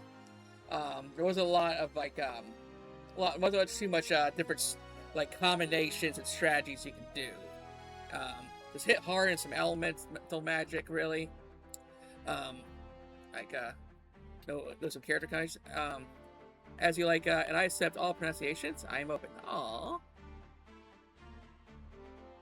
Yeah, but how are you doing today, darling? Let's see. And now, and because nowadays I am a waifu-loving feminist, like thinking like we're gonna roll all female crew. So, so we're gonna focus our girls here, and I figured I could probably save money if I just just stick with the 2 girls you get in the beginning of next act. And this game just hands you 3 characters up front and get no story development. Yep. Like I said, usually my first thing is just to buy 2 more characters. Just well, ultimately, you kind of take like a favorite 5. But now that I'm older, I'm like, let's do a variety. Let's explore these builds. Have some fun. I'll go one thing too. But one thing I did on my War of the Lions version, my emulator that I have, like I said, I have it modded where it streamlines a lot of things. Yeah. One thing I did, and I did it for funsies. It wasn't easy, but I managed to beat the game with it. I did a Beastmaster build. Yeah. So that's that's the third method of building a party. Beast. Yeah, I had no humans other than Ramza. Yeah. And I made him a mediator with the beast tongue ability, so that way all my beasts would get their third. Like every beast has 2 abilities. But if you have a Beastmaster in the party with you, they get their 3rd ability unlocked, which is normally just another ability that the higher branch gets, or it might be a brand new ability unique to that version of the beast. And I had a dragon, red. It was like a blue dragon, I believe, a red chocobo, a Sekhmet, which is the highest version of the Minotaur. Yeah. A skeleton, and I think I had a Mind Flayer. Oh wow! Also, heck yeah, Mindfu. Enjoy yourself, darling. It was not easy, but it was fun. Yeah. So I think up to we just still forget a chocobo, and that's about it. Also, Beastmaster did drop in FF14. I wonder how that role plays. Oh, did it now? Yeah. And with the new expansion coming out, I forget what classes they announced, but one of them, they're actually making their own new original class. It's like their own original take. So it's that new expansion is the one that's Norse inspired, correct? Yeah, we're going back to the cold. Yeah, no. But I remember Yoshi P saying he hated pet classes and everything. And so a lot of people were saying that Beastmaster was never going to happen, but lo and behold, here we are. Yeah. I mean, granted, I never thought we were going to see a blue mage, but that ended up being my main whenever I played. So I'm guessing you never played Hunter on World of Warcraft. Oh, I loved Hunter. I don't think he played it though.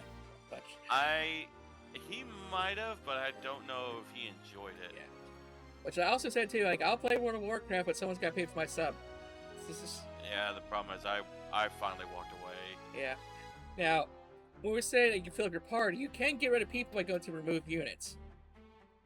The drawback, though, not one, it's permanent, but also like it's always fucking heartbreaking. Yeah, just in the speed. They will rip your heart out. Like, I thought we were in this together. How am I gonna feed my children? You soulless fuck. Yeah, I sucked your dick, man. like you have, they'll tell you like a little sob thing, and there we go. The beasts are not immune to it either. Yeah. Like one of the ones that broke my heart is like it got excited when it saw you approach. It thinks it might give you might give it a treat. It's still one. I'm like, oh, way to kick me right in the dick, game. Yeah.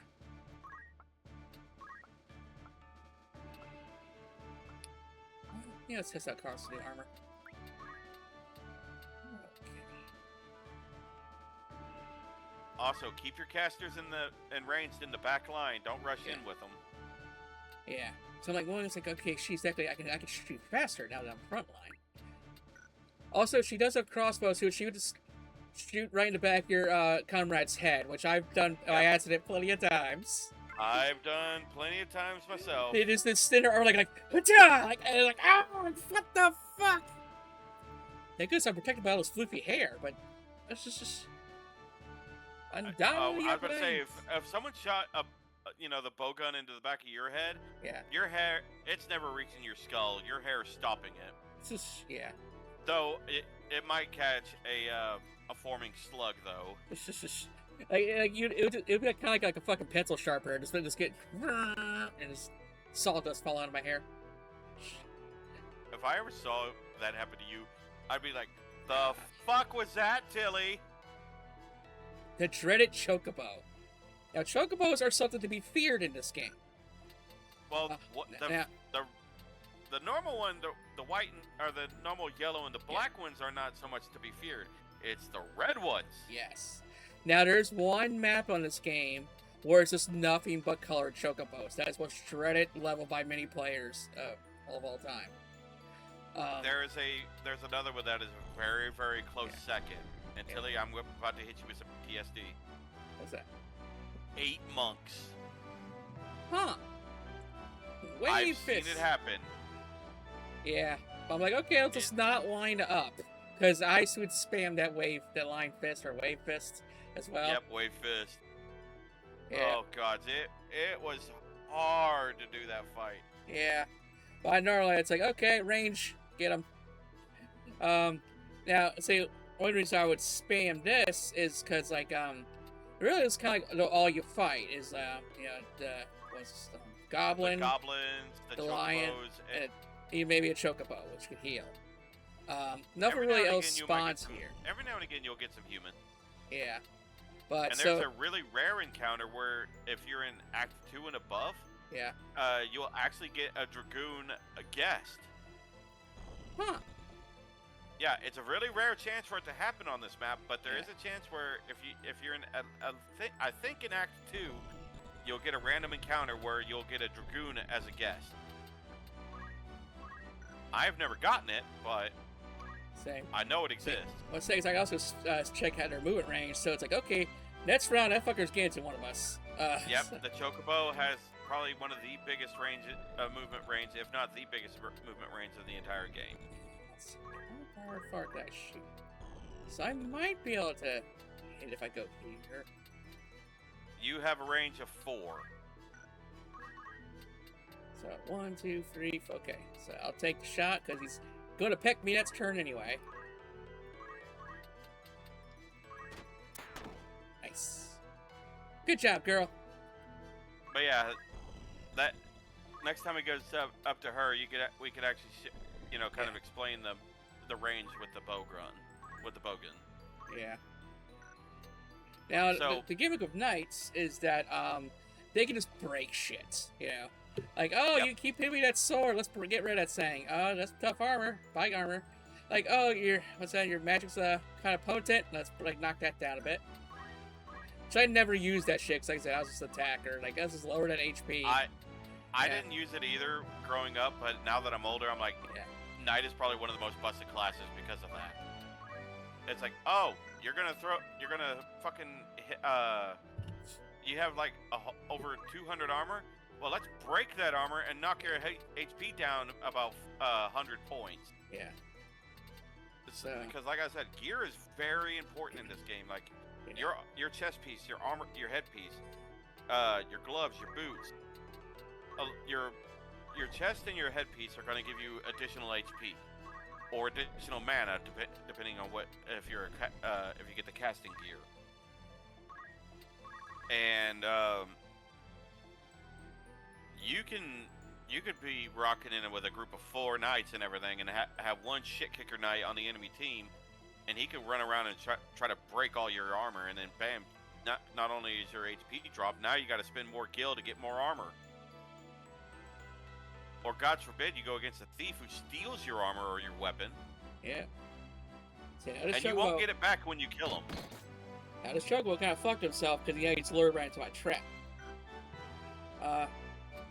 And I imagine like first time players are like, okay, we just full charge towards the enemy, and just get surrounded. Oh, six. I knew Yep, knew it first was time coming from. mistakes. So, yeah. Now, see, because now this is actually making me more nervous here, because if they were all on this side, like, basically they're doing what's called closing in.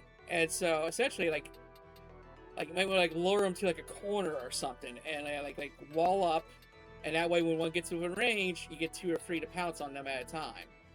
And so you bottleneck them, and you just one at a time. Good job. And you just whittle them down. Now, Yeah. here's the thing. Monsters have the innate ability to counter Yep. no matter what. That's always going to be a part of their I'm moveset. so sad. Look at them down. Good job, Rom. But humans, you have to train them to use counter. Okay. Kind of worth wasting a full 30-point potion when I did like 16 damage, so just keep her. I know it's like if you're using a chemist, which I rarely ever use a dedicated chemist, but if you're gonna use a chemist like our healer with range, try to keep them in the middle of your party, because if you're slowly splitting up, then try to keep them where they can go either side of the field. Yes, Yeah. you want to have them mobile. So Yeah. the combat boots that increases their movement range. Yeah. So- Any abilities that they could get, Yeah. like from Squire with the +1 movement, you Yeah, want see- them mobile. Now, see, Peppermint can easily go up and start blasting, but that would be fucking her You got over. Yeah. two other cats right there, so let them come to you. Yeah. So. Just kind of bait them into coming to you. Yeah, that's right. Because so, they have no range. They can Yeah. only do melee. And a lot of these monsters do have status effects. Like these cats, Yeah. they can inflict blindness, or their upgraded or the other variants can inflict. Well, no, these ones can also inflict Nah, poison. yeah, that's why I said it's probably the safest way if you want to grind, because it's just Yeah. normal monsters here. Now, Yeah. once you start leveling up and get higher levels, then yeah, you're going to start getting the other variant.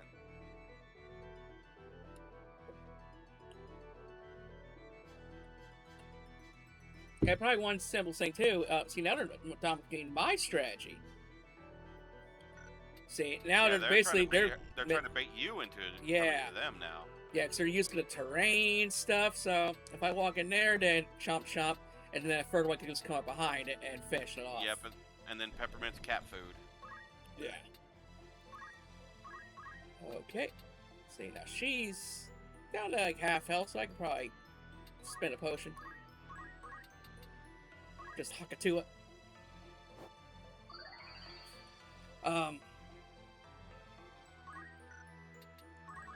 Now, the thing is, I don't think, venturing out to the other areas to fight the different types of enemies, is more XP or not, so you can just keep it basic, but it's as long as you don't mind seeing the same enemies a million times over. Okay. So, what I would probably do here, so I'm going to try to provoke the cast to break formation, and just try lead your peck at this guy, or yeah, so yeah, a bitch for the rock at you. Yeah, okay, so yeah, gonna make this goblin my bitch. Damn, that fucking longsword. Ooh, now that's could be a good counterattack there. Shit. Yep. Yeah. Besides, since I don't consider him the higher level threat anymore, I can't attack myself. Ta-da!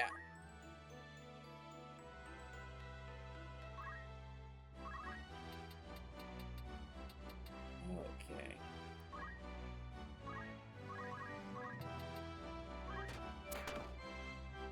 Alright, come get the bait, kitties! Galileo. It's a cute name. Actually, they want a little revenge. Plus, also, archers can't counterattack. In most Nope. cases. Well, they can if they have the counter, but you want the counter tackle. Yeah. Okay, so I was gonna try to go for the heal. But I did deny this, and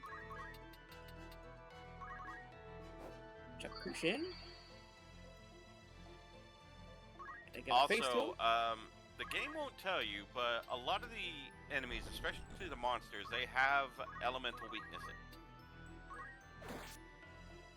Like these cats and the chocobos, they don't have an elemental weakness. But one of them that do are those goblins. They have a weakness to ice. So if you have any, like, if you have some of the, Blizzard, Blizzara, Blizzaga, or Blizzja, yeah, they will take bonus damage from it. And, like the Mind Flayers, they have, obviously, a weakness to lightning. And certain armor can make you weak, or weaker to certain element types as well.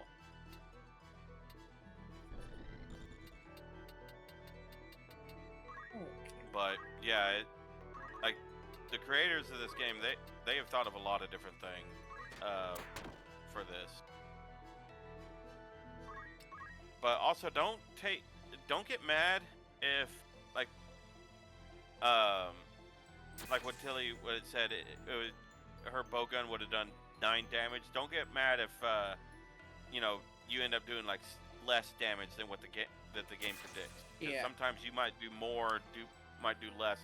There are a bunch of variables that are that happen behind the scenes that oh well, this I didn't I didn't plan for this. Yeah. And yeah, put myself out there. Basically, I'm full charge it now because I feel like we are the threat now. Yep. Yeah, You so are I'm the not dominant too force worried. right now. Also, you notice too, there's a percentage on the attack, like 100% chance it'll hit. Yep. But we've all been near like 1%, so you're saying there's a chance. I have been guilty of that a lot. That's always the more like, dang, you just hit me harder. Yep. But one of the ones I could say that I've been dealing with a lot here lately, especially on Baldur's Gate. One of them is like, oh my, it says I have a 80% chance to hit, my inflict wounds on this enemy. Miss. Oh yeah. And I'm like, that makes me more mad than doing low amount of damage. It's like I have a high percentage chance to hit something, but the attack misses. Ooh. Ooh, Nice. crit and a pushback.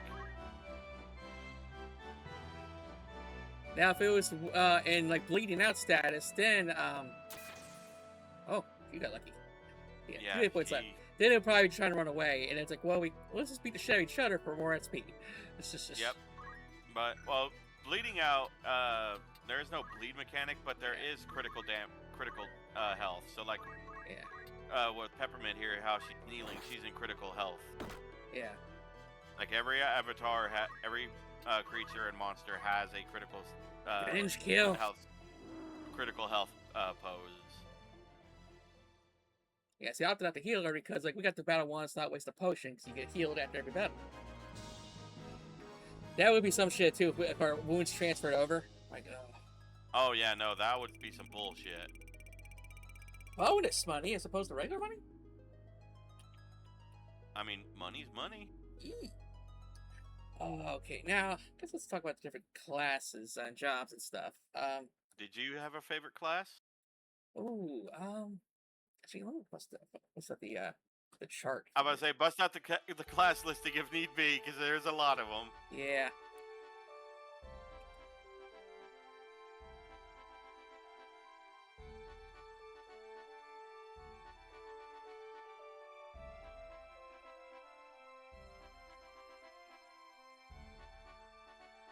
But yeah, depending on what you want to do with this chat, you can make any build you want.